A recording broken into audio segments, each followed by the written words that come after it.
Hello vlog! Welcome guys! Gunggong! Mali. Hello guys! Welcome to my vlog. Ayun.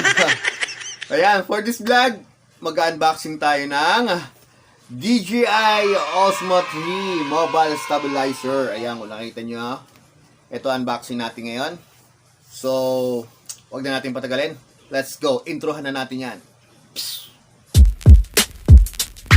Yeah. Came in 17. Damn. So, ito na nga. Ayan, unboxing natin siya, no? So, ito nga pala is regalo ko nung birthday ko sa sarili ko. Ito. And na-order ko siya sa Shopee nung January 1, 2022. Kasi doon sila magsisale yung Shopee. Doon ko mismo sa store mismo ng DJI ko siya in-order para at least alam ko walang scam. So, ayan.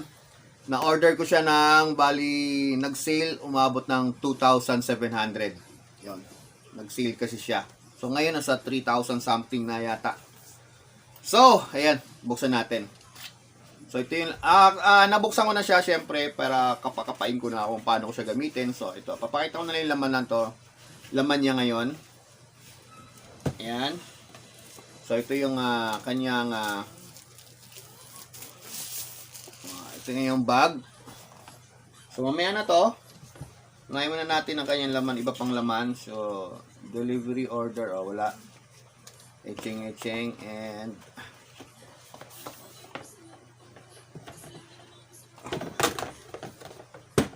so, ito pa yung isang box na maliit. Siguro nandito nakalagay yung mga ano. So, buksan natin, no? Yan. So, ang laman pala nito is ayan, yung kanyang, ano kaya to? Selfie stick to. Yung parang stand niya. So, para, tama. Yan, kanyang stand. So, ito yung laman niya. Then, meron pa siyang, yung, parang goma siya, yung, ano niya, para sa ano. Basta mamaya, papakita ko sa iyo kung ano gamit niyan. USB cord para sa charging. Ayan. Iba siya, no? Iba siya, hindi siya micro or hindi siya, ano ba to? C-type ba to? Basta yon. Pero hindi siya yung micro sa cellphone. Iba yung ano niya dulo. And ito sa kabilang box. Ano ba to? Alright, ayun.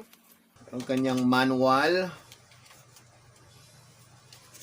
So, ito yung kanyang manual. So, hindi naman tayo gaano nanood ng manual, no? YouTube lang, sapat na. Kasi sa manual, babasahin mo pa sa YouTube, makikinig ka lang kung paano gamitin. Diba? Diba? And, ano ba to? Kanyang holder. Ayun, parang sinusot sa kamay. Basta yon. Pwede siyang lagay. Then, wala na. Last, itong kanyang, ang hirap buksan. Ang kanyang pouch. Yung bag. Ganda nga, no? Diba? Osmo. DJI Osmo. Alright. So, nabuksan na natin mga buting-ting niya. Buksan na natin to. Bang! Wow! Ito siya ang laman niya. Andito nga niyang gimbal. So, ito yung bag niya. Ito yung laman ay gimbal. So, ito siya guys. Ayan. Papakita ko rin siya kanina sa inyo mga function niya. So, hindi naman tayo gano'ng magaling sa mga function na yan. Pero basic lang. Ipapakita natin. Nyo. Ayan. Buksan natin siya. Ayan. Why? Turn around, everybody looking around. So, ito yung kanyang power button, yung letter M dito. Yung record button, joystick, ito. Then, yung trigger, ito naman. Ito yung zoom niya. Tapos, ito yung charger port. Ayan, para ma-charge siya. And, pag gusto nyo nalolobat yung cellphone nyo, pwede rin siyang gawing power bank. So, dito siya sa may USB cord na to. Dito siya manggagaling. Ayan. Ayan. Dito siya. So, sa kanya yan. So, proceed tayo rito. So, yun nga, no? Nakita nyo na? So, ilalagay natin yung ating cellphone. Yung iba kasi, nakikita ko, dito sila umahawak.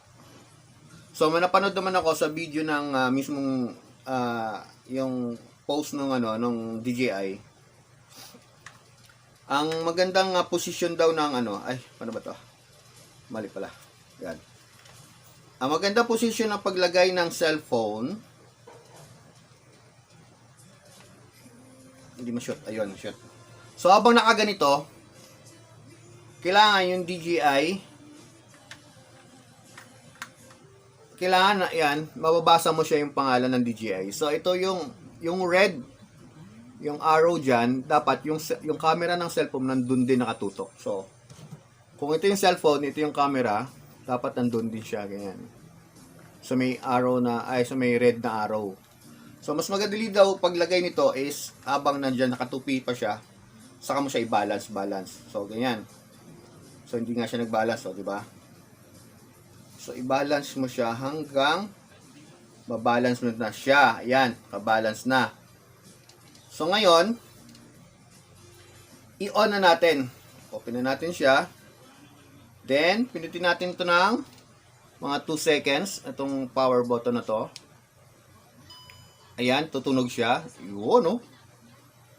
So, wow. Diba? Kabalance siya agad, no? Ayan, pero medyo gumugulo-gulo pa siya. Hindi pa kasi nakakonect yung cellphone natin sa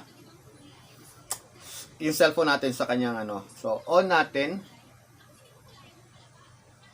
Ayan. Nag-download na pala ako ng apps nito.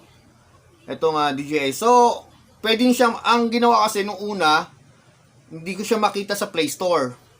So, yung na-download ko, iba. So, itong, may nakalagay dyan scan.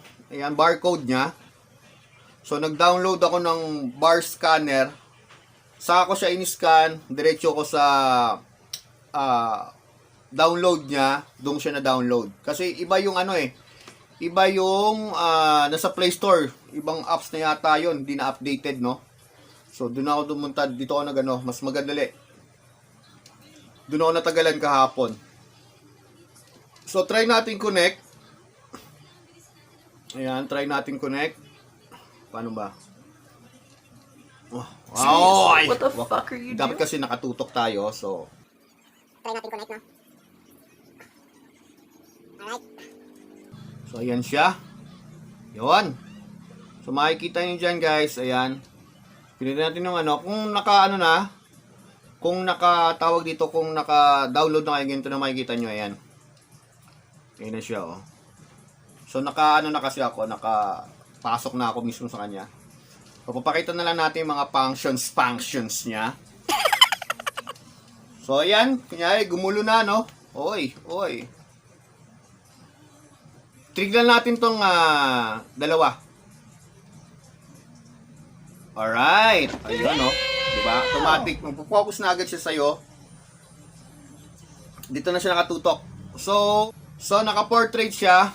So, ila-landscape na natin. Paano ba yung landscape? Ayan. Pipindutin na natin tong power button niya ng 2 beses. Ayan. Diba? So, ayan. Mga function niya. Then, ito sa trigger. Pero mamaya, tatry natin sa labas.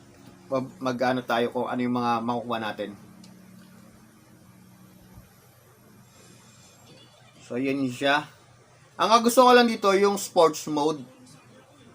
Kahit pag nag-bike ako, ayan, naka-sports mode siya. Pwede ko siyang kung anong gusto kong angle.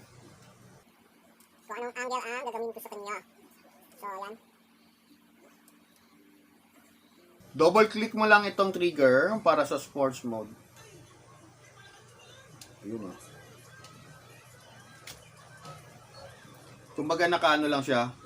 Steady lang siya sa object na kukuhanan mo kasi ito naka front camera, so steady lang siya sa akin kung anong angle ang gusto ko. Pero hindi siya ma-shaky kasi ako medyo pasmado na kaya ma-shaky na yung ating kamay. Then pag medyo nagulo, double click nyo lang tong trigger. Babalik na ulit siya sa normal. Then babalik na ulit siya sa'yo. Sa pinaka ano niya. Tapos, tatlong click. Ayan. Pupunta naman siya sa back camera. Back camera naman siya. So, tatlong click, front camera, tatlong click, back camera. So, karamihan naman tayo sa atin nakatutok sa atin. So, marami pa sa mga function dito, hindi ko na siya gano'ng i-discuss, tackle sa inyo dahil medyo mahirap na nga to. Ito lang muna, ang basic lang. Power, shot, ito yung shot ng camera niya. And joystick, ito. Yan, pwede mo siyang Kung gusto mo palang standby mode, tatlong click dito sa may letter M. Mag-standby siya. Yan. Oh. Para ibalik nyo siya ulit, yan, naka-standby na siya kung hindi nyo manggamit. Naka-standby mode siya. And click nyo lang ulit tatlo. 1, 2, 3. Yan. Babalik na siya ulit sa'yo.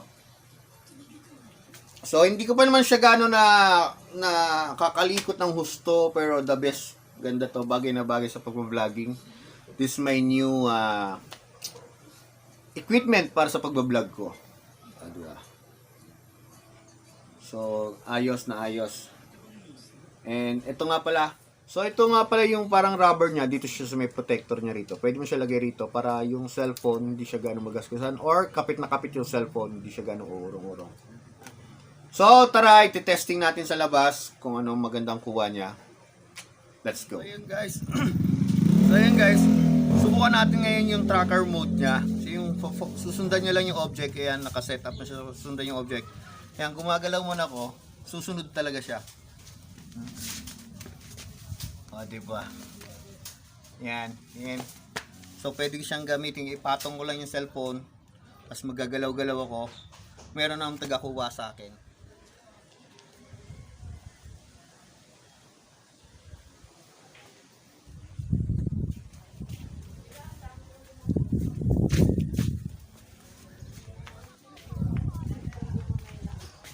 So yun, medyo mainit dito sa labas kaya wala, short video lang talaga tayo. Yan, short testing lang. So tara, montage na natin. I don't ever slow up, no I don't take shit. I got no love for the fakeness. If you wanna play tough and wanna hate this, I'll always show up. I don't ever slow up, no I don't take shit. I got no love for the fakeness. If you wanna play tough and wanna hate this, I'll always show up and make a statement. I don't ever slow up, no I don't take shit. I got no love for the fakeness. If you wanna play tough and wanna hate this, I'll always show up and make a statement. Everything I do so instinctive and so passionate. Every word I move so descriptive like an adjective. I got a vendetta against people who patented being negative when you should be getting after it. I got facts over facts. Basic lang kasi hindi naman tayo magaling mag-feature sa mga bagay-bagay. So ating pinag-aaralan pa talaga maigi. So actually unboxing lang naman muna tayo. Then, ayan, siguro sa mga pagbabike ko, ito na yung gamit natin. Naka-stabilizer na tayo para hindi siya manginig-ginig ng ating mga kuha. So, ayan. Let's go. Ayan. DJI Osmo 3 Combo Mobile Stabilizer. Ayan. Ayan. Thank you for watching, guys. And please don't forget to subscribe, like, and share. Ayan, pag nagustuhan nyo nating pag-vlog. Hit the notification bell na rin para update na sa aking upcoming video. Bye-bye, salute! Happy New Year! Everyone, stay safe.